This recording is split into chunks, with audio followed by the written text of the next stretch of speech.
Hello everyone and welcome to an RE lesson. Today then we will be looking at how do festivals and family life show what matters to Jews, and we'll be focusing on the festival called Rosh Hashanah. Now today you will learn to identify some Jewish beliefs about God, sin and forgiveness and describe what they mean, make simple links between Jewish beliefs about God and his people and how Jewish people live, and make links with the value of personal reflection, saying sorry, being forgiven and many other things that are listed below. So, what is Judaism? If you've not looked at Judaism in RE before, don't worry, but I'll give you a brief overview. So Jewish people believe that there is only one God. They believe that they have a special agreement with God called a covenant. Jews promise to obey God's laws to say thank you to him for looking after them. What is the Jewish Holy Book? The Jewish Holy Book is known as the Tanakh, or Hebrew Bible. The word Tanakh comes from the first letters of three different parts of the book. The Torah, which is the first 5 books of the Hebrew Bible. The Christian Bible also begins with these books in the part which Christians call the Old Testament. There are other parts of the book, but we're just going to focus on the Torah today. Okay, moving on then. The Torah has 613 commandments, which are called mitzvah. They are the rules that Jews try to follow. The most important ones are the 10 commandments that were given to Moses. The Torah is so special that people are not allowed to touch it. It is kept in a safe place called an ark in the Jewish temple, and when people read from the Torah, they use a special pointer stick called a yad to follow the words. So where do Jewish people worship? Jews worship God. It's not a place called a church, it's called a synagogue. And Jewish people attend services at the synagogue on Saturdays during Shabbat. Now, this picture here is, I think, the local synagogue in this area, which is actually in Cheltenham. I remember Mr. Nash went on a trip with a group of Year 3 children years and years back when coronavirus wasn't a thing. And it was a nice place to visit, actually, and it was quite an old building over in Cheltenham. So Shabbat is the Sabbath, okay, it's the most important time of the week for Jewish people. It begins on Friday evenings and ends at sunset on Saturdays. During Shabbat, Jews remember that God created the world, and on the seventh day he rested. Jews believe God's day of rest was a Saturday, okay, which is in contrast if you think about Christianity, where the Sabbath is on a Sunday. The service in the synagogues are led by religious leaders called a rabbi, which means teacher in Hebrew, okay, because that is the language which they read and they write from. Now, Rosh Hashanah, this is the festival we're going to look at today, is a celebration of the creation of the world and marks making a fresh start. It's a time for people to reflect on the past year and to ask for forgiveness for anything wrong they feel they have done. They can also think about their priorities in life and what is important to them. The festival also marks a time of judgment, when Jewish people believe that God balances a person's good acts over the last year with their bad acts and decides what the 12 months will be like for them. So this essentially is their new year, okay? But it's not actually held in January like our new year might be. So during Rosh Hashanah, people will ask themselves questions like, what is the most important thing in my life? What are the most meaningful and important things I have achieved in the last year? And what things do I hope to achieve in the coming year? How do they celebrate?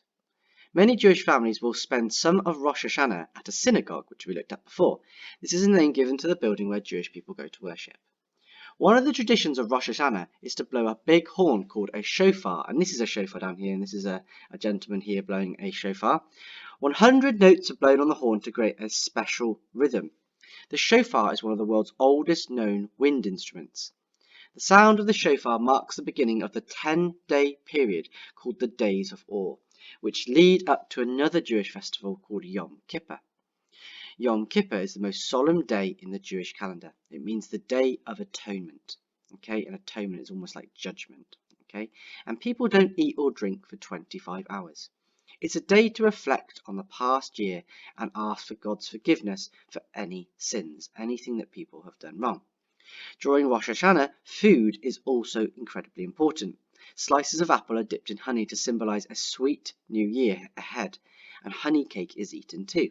So at this point, if you want to, and if mums and dads or whoever looks after you are at home, if you want to, you could find an apple, if you have one in the kitchen, and cut it up, and dip that in some honey. Now, if you can't eat honey for ethical reasons or that you don't enjoy honey, you could use some sort of syrup like golden syrup or agave nectar or something similar with your honey, but maybe give that a try and see what it tastes like. Okay, and then maybe we can almost pretend like you are following Rosh Hashanah and experiencing some of the things that Jewish people have on it. Okay, so Rosh Hashanah. Okay, so Rosh Hashanah literally means head of the year, and it is essentially the Jewish New Year.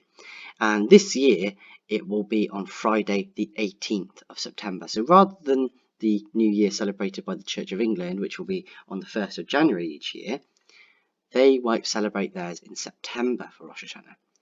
Okay, another tradition, and some Jewish people make a sweet carrot stew called, I don't know how to pronounce this, but seams, and bread called challah or challah is baked into a round shape to symbolize the circle of life. So here is a challah bread and the end of the year.